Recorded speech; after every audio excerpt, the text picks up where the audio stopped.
Halo Sobat Mania, kembali lagi di BRC Official. Ada kabar menarik nih mengenai BG Pathum United, akan menjadi lawan pertama PSM Makassar, di babak penyisihan grup, ASEAN Club Championship Shopee Cup 2024/2025.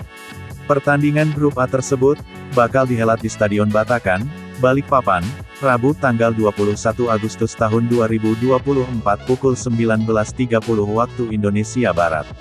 Menjelang laga tersebut, PSM Makassar mendapat peringatan dari Kapten BG Pathum, Chanatip Songkrasin.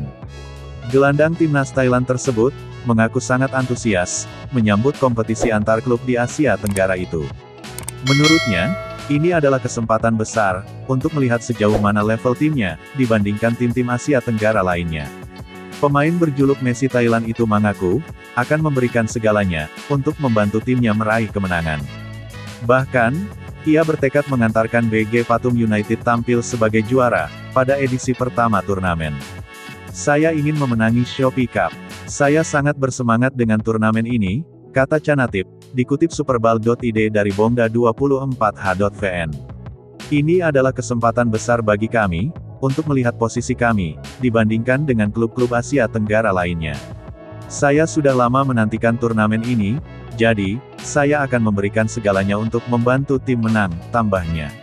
Lebih lanjut, pemain berusia 30 tahun itu menegaskan, bahwa BG Pathum United, siap menghadapi tim manapun.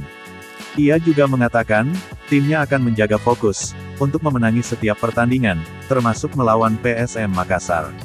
Para pemain BG Pathum ingin mewakili Thailand, dan Liga Thailand, serta membuktikan kekuatan mereka. Kami siap menghadapi tim manapun.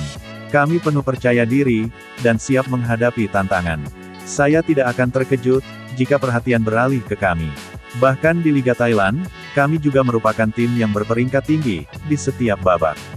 Kami akan menjaga fokus maksimal, dan memenangi setiap pertandingan, di Shopee Cup, kata Chanatip.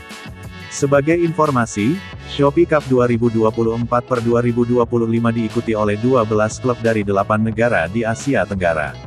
PSM Makassar, menjadi wakil Indonesia di Shopee Cup 2024/2025, sebagai juara Liga 1 tahun 2022 sampai tahun 2023. Sedangkan Borneo FC, menjadi wakil tanah air, setelah menjadi juara reguler series, Liga 1 musim lalu. Nah itu dia sobat untuk update kabar hari ini, bagaimana pendapat kalian sobat? Tulis pendapat kalian di kolom komentar ya sobat, dan jangan lupa like, komen dan subscribe.